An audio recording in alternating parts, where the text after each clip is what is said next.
ये हमारे गुरु है, मुझे पढ़ाया है। हुआ ये था कि मुलायम सिंह जी के नंबर छमाही इम्तिहान में कम आए। अखबार में आपका रोल नंबर नहीं मिलेगा चश्मा लगा के भी। मैं इनको अपना शिष्य भी मानता हूँ और गुरु भी मानता हूँ।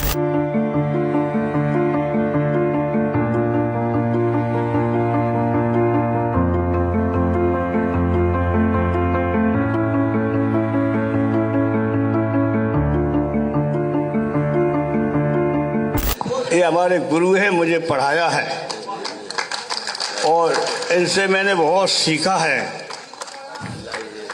अंग्रेजी के प्रोफेसर थे, अब वो आप खुद ही बता देंगे मेरे बारे में मैंने क्या कहा, आपने क्या कहा। ये नेताजी का बड़प्पन है। ईमानदारी की बात मैं ये कहता हूँ कि मैंने नेताजी से बहुत कुछ सीखा है। मैं आपको बताऊं कि जब मुझे नेताजी ने ही मुझे पहली बार एमपी बनाया तो नेताजी ने मुझसे एक बात कही थी और ये कहा था कि आप अंग्रेजी के अध्यापक हैं, अंग्रेजी पढ़ाते रहे हैं, संसद में अंग्रेजी मत बोलना। आपने जिस भाषा में वोट मांगे हैं और जिस भाषा भाषियों का आप प्रतिनिधित्व कर रहे हैं उन्हीं की भाषा बोलना। पहली बात इन्होंने हमको ये सिखाई। और दूसरी बात, उस समय तक मैं कोट पैंट पहनता था, सूट पहनता था। नेताजी ने कहा कि जनता के बीच में काम करना है तो जनता की ड्रेस पहननी है आपको। तो मैंने इन्हें अंग्रेजी पढ़ाई।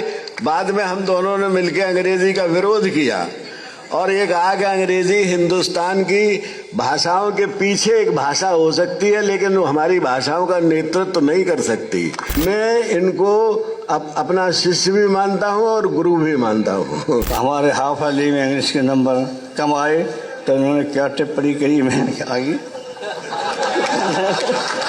आपने कहा नहीं कि चश्मा लगा। एक घटना के लिए वो कह रहे हैं तो मैं सुनाई देता हूँ।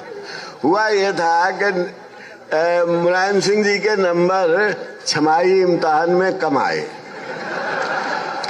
और इधर इनका चुनाव दो जगह हो गया।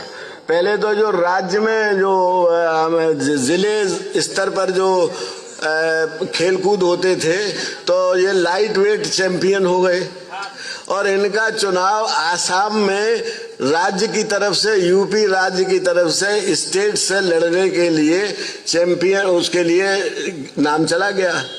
तो ये जब जाने को हुए तो मैंने इनको बुलाया और कहा कि 2 महीने रह गए हैं इंटरमीडिएट के इम्तिहान के।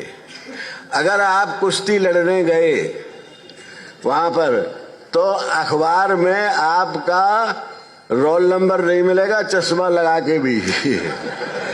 इसलिए बेहतर ये है कि ये कुश्ती उश्ती छोड़ो और ध्यान से पढ़ो और तो पास हो जाओगे तो कुछ बन जाओगे।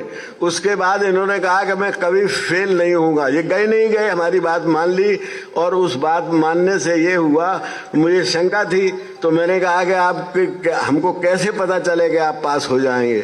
तो कहा कि अच्छी बात है, आपने जो इम्पोर्टेंट सवाल बताए हैं उनको मैं, तो इन्होंने दूसरे दिन आके मैं कॉमा फुल स्टॉप के हमको जितने वो लिख के भी दिखा दिए और जवानी भी सुना दिए। तो मैंने कहा कि आपका मस्तिष्क बहुत तेज है, आप जो चीज याद करना चाहते हैं वो आपको बहुत जल्दी याद हो जाती है, आप जरूर पास होंगे। और ईश्वर की ऐसी कृपा रही कि फिर के पास भी हुए और फिर पास होते ही चले गए जिंदगी में।